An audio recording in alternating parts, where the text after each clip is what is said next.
Hey everyone, Will Lopez here, Head Ambassador at Gusto.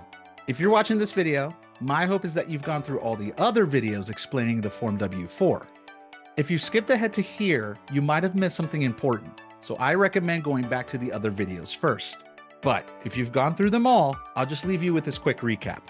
The IRS recommends that taxpayers with the following profiles check their withholdings regularly. 1. Two-income families.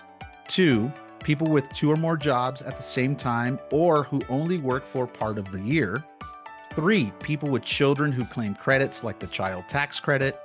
4. People who had itemized deductions in the previous tax year. 5. People with high incomes or more complex tax returns.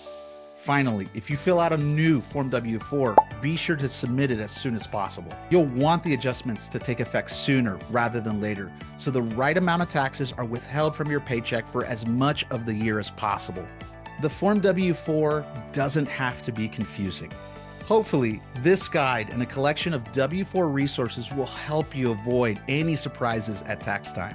Go back and watch them as many times as you need to get things right. I'm Will Lopez, and thanks for watching.